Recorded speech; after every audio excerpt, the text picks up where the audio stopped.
Now I start working with this company. As I said, I had conversations with them at the end of my program, which was in December 2019, that, oh, I have this OPT period. I think I've shown myself and I've proven myself. I had a wonderful supervisor.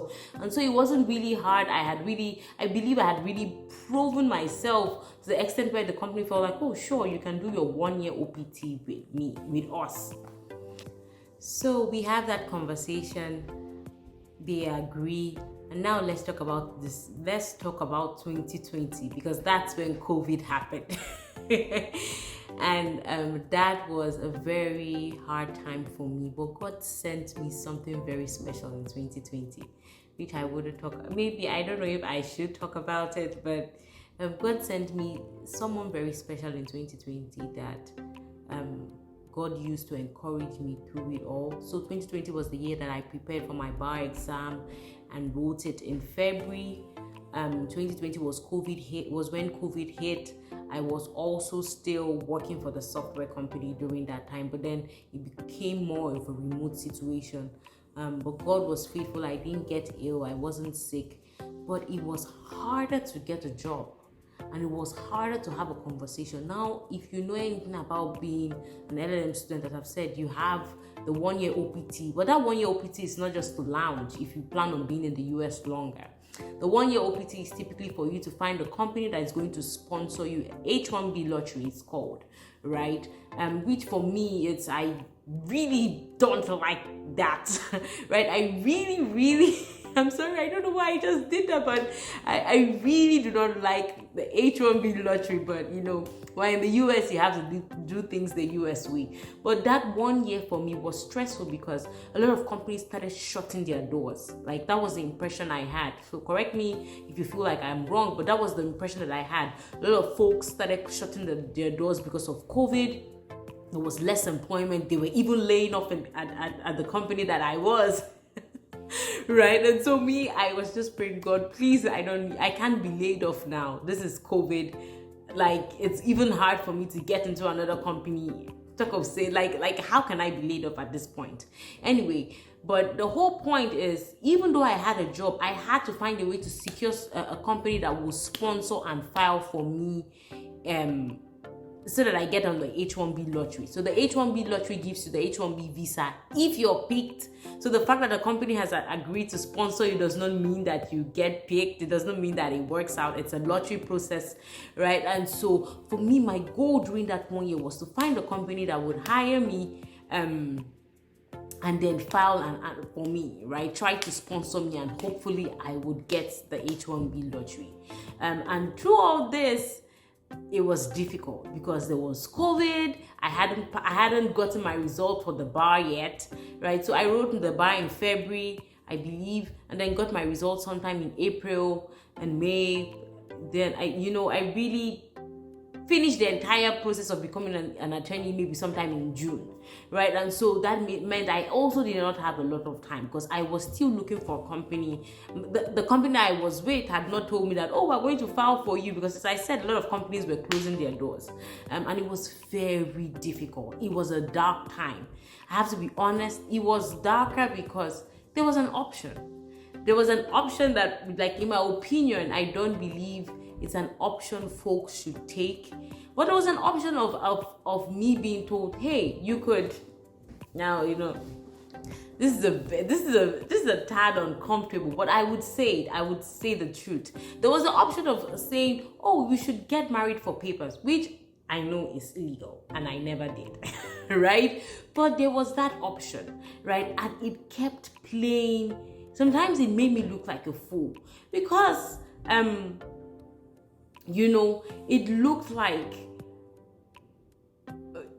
like I didn't know what I was doing. It looked like the easy way out that I wasn't taking. It felt like why not just do that and save yourself all that journey and all that energy of trying to get in the H1-B lottery that isn't even guaranteed in the first place, right? And so that's a part that a lot of immigrants go. And while I'm not your pastor or your priest, I will tell you that even though I don't agree with that decision, unless you by God's grace, you fall in love and woo, which like things just align for you like that. You fall in love and this person wants to marry you, fine. But marrying somebody specifically for papers has a lot of consequences that nobody tells you about until you get married, right? And then you go through those consequences. And so in my own opinion, I struggled with that decision because it felt like, oh, folks could do that and get away with it.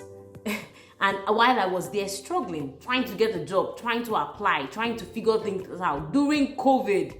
So it just felt like I was a fool, and that made the decision very difficult. And I remember praying, and I remember telling God, I have done my best. I have done my very best, and I have kept, I don't believe marriage to be that way. I'm from a family of my mom and my dad loved each other. It was very foreign to me. The concept was very foreign to me. And maybe I'm very idealistic, but I just felt like that goes against what the institution of marriage really is like. And I saw people who went through the consequences of it, of men blackmailing them, of just crazy stuff happening, right? That I told myself, oh no, I'm definitely like, this is not what I want to do. But it was such a tempting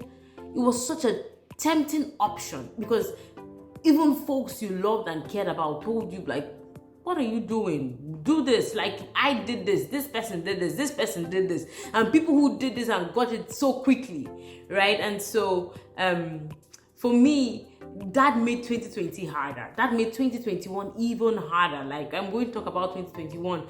But I go through the whole year. The company that I'm with doesn't give me any guarantee that they can file or sponsor for 2020. And I feel so stranded. Because imagine going back home during COVID. If it's hard in the US,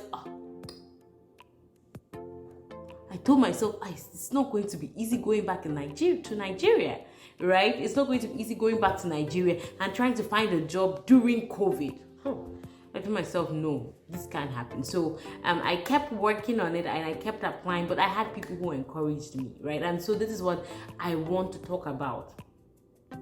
I had spent a lot of time feeling like if I don't get a green card, my life is going to be over. Like a green card was going to fill my life with everything. But God filled my life along the way with so many things, like with so many people that like my family, my loved ones, that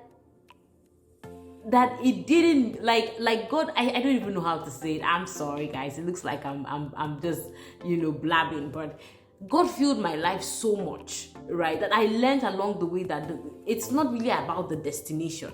It's about the journey, right? God surrounded me with people. Oh, my family in Nigeria, such a strong force, right? I had people here I had relatives here too, but such a strong force. And then,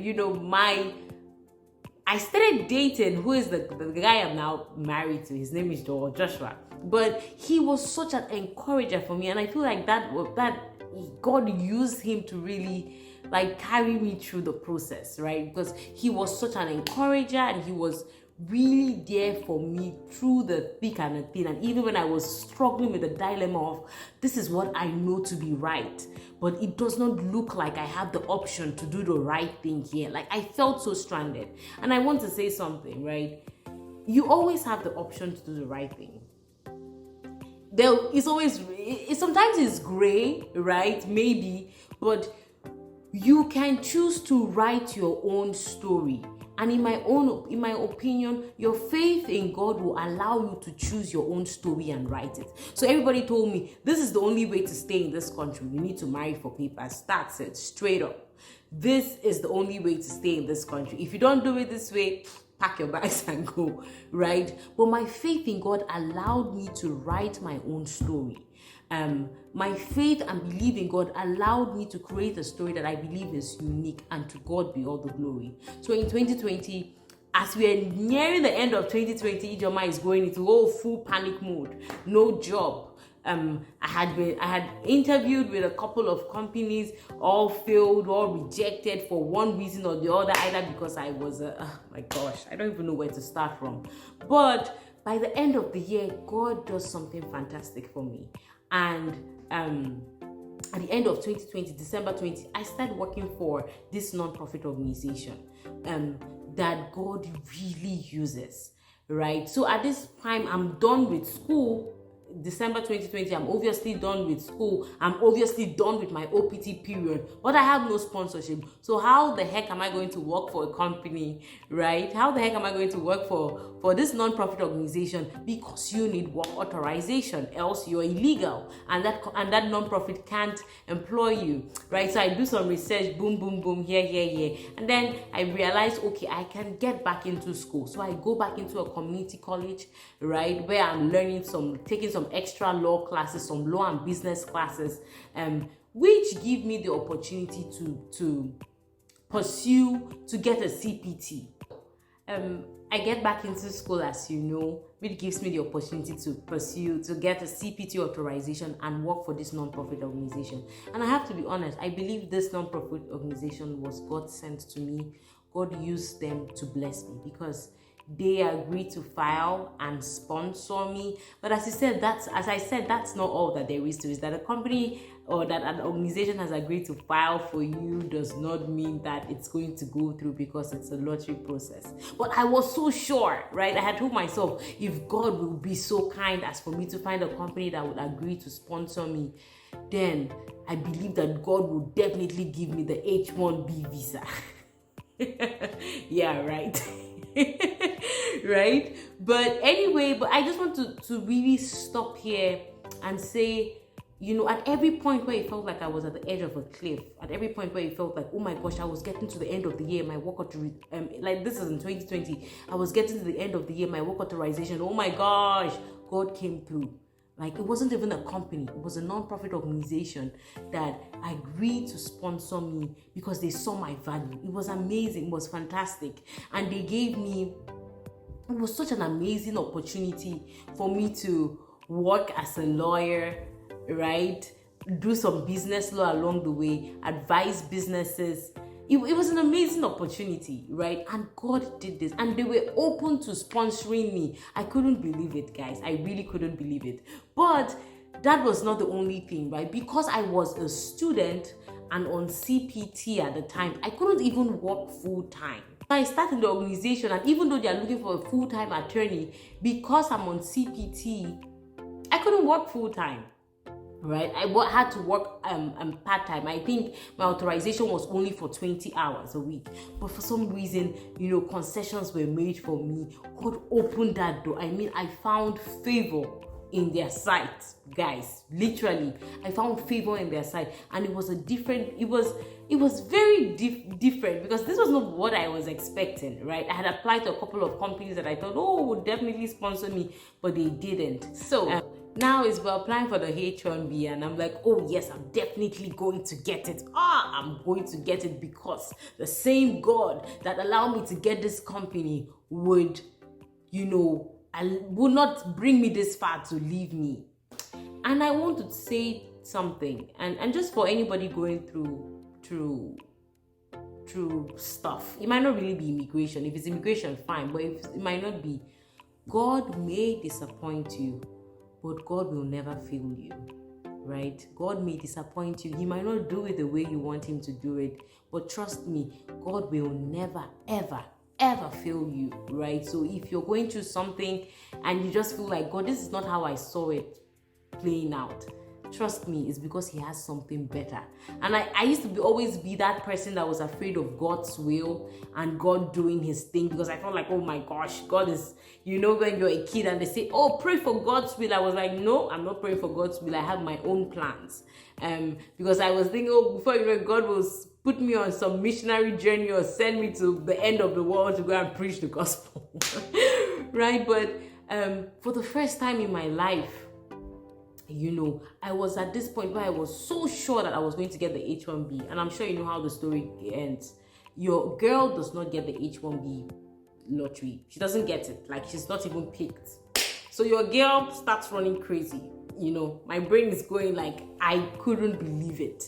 I couldn't believe it, because I was so sure, right? I had assured the non-profit. I don't know how.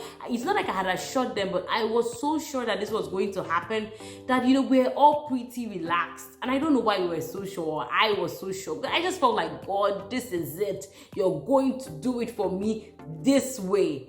But he didn't do it for me that way, guys. I remember walking on the streets. Like I take a lot of walks. That's my thing. I still do that now. I take a lot of walks. And I remember going for those walks and just crying. Like, people will see me on the road and think, hey, I hope this one's husband is not beating her. But no, my husband wasn't beating me, just immigration whooping my butt. No husband was beating me. I was just going through it. I was deeply disappointed. I didn't want to talk to my family. Didn't want to talk to my boyfriend at the time. My family was freaking out because I'm usually the happy-go-lucky person. But I wasn't. It was a very difficult time. I was disappointed. I didn't know how to keep going on. I had tried all my best from 2018 to 2019 to 2020, now 2021. Oh, finally get to the H1-B stage, and now I wasn't picked. It was a type of rejection that I couldn't even explain. And it wasn't like it was the non-profit organization's fault. It was beyond my I was really disappointed and I was really sad. And I'm not even sure how I got through it. Except my family, I have to be honest. Those guys, ride or die, right? And then my boyfriend at the time, who was also boyfriend, now husband at the time, who was also really encouraging me. My boyfriend at this point was in Nigeria. Very interesting story. But he's now currently in the States, obviously, as my husband. But it was a very interesting time because it was hard. I felt like I could have gone for the easy way out. I could have, done what others were doing. I had the money if I wanted to marry for papers and figure things out. But I didn't because I was trying to form righteous, right? Right. So I felt disappointed in God. I felt very heartbroken and I was sad, extremely sad. But I just remember going on, even on those walks when I was angry with God, I would cry and I would still pray. Because honestly, in the end, God was all that I had. I didn't have any other option. No matter how angry I got and I walked away, I had to come back because who else is there? Who is going to do it for me if not for God, right? And so I remember taking those prayer walks and crying and feeling so disappointed. But guess what? Then I hear of this opportunity. It's called the NIW process. And I've talked about this very faintly very, very faintly in one of my videos when I talk about all the other options. But then I hear of this, and guess who tells me of this? It's actually my mom that introduces me to an attorney here in the US. So my mom has a connect. My mom in Nigeria has a connect in Nigeria who is also using an attorney here, and I speak with that attorney, and that attorney tells me, oh, there's the NIW process, which is called like a national interest waiver, and practically means you are the one petitioning for your own green card. I say, me petition for my own green card, how? And the basis of it is that, you must be, this is the big gist of it, you must be of your work must be of national interest to the US. Your work must be of national interest to the US. You must be of an outstanding, professional. In other words, you must be the best and the US needs you. That's what you're trying to prove for you to get this green card, right? And it's a self-petition. This is like a very vague and general way of explaining this option, but it's an option. And you should consider it. And I'll say it again, the national interest waiver, because that is what God used to give me my green card, right? And so I hear of it and I'm like, no, I haven't done anything that is outstanding. I'm just an attorney. The perception I had was that, this NIW was only for science students, because I had reached out to a couple of attorneys who had rejected me for it. Like, even before I spoke to this attorney, that my mom connected me with. I reached out to a couple of folks who kind of rejected me because maybe I wasn't a science student, or I wasn't in the sciences, I wasn't doing the computer, the techie interesting things, right? And so it was a very going through that disappointment, and then coming to this phase where, okay, this is an option. I speak with this attorney, and this attorney tells me this is an option. Now, this is where God blows my mind. You have to prove that you're someone of you're someone whose work is of national interest. Gosh, I feel like I'm not even saying it right. But you have to prove that your work is of national interest to the US, right? And so there are things you have to prove in your petition. I can't remember that now. If I'm going to do an episode on NIW, I'm going to probably have to refresh my memory on that. But you have to write this petition. You have to get an attorney. Who the attorney I used, they ended up charging my leg, my hand. Right? They were pretty expensive, but I felt like that's why I always encourage you, save money. Save money. Like while I was working at those jobs, I was saving money. Anyway, the NIW was an option, right? It was an option, but I felt like I didn't have what to show. Like, how am I going to show that my work is of national interest? Right? Anyway, let's talk about the organization I was working for. Now, the non-profit has found out that, hey, this girl isn't getting an NIW. And if it were me, if I was that non-profit organization, I probably would have said, okay, girl, we're done with you. Well, bye. But they didn't. And that is where God really showed me favor. For some reason, they held out. For some reason, I remained in school and I continued working for them while taking those classes. I was practically paying to be in the US, because this is how the cycle goes. The non-profit organization will pay me for my work, obviously, even though I was working part-time, and then whatever money I get, I give it to the school because that's the tuition, right? That was really obviously living give me the money, office. I was paying to live in the US. That's practically what was happening to me. Anyway, the H1-B is cancelled. This option comes up, and I'm like, oh, okay, this is an opportunity. Problem is, how am I going to prove it? How am I going to prove it? So I think that's where we talk about the NIW phase.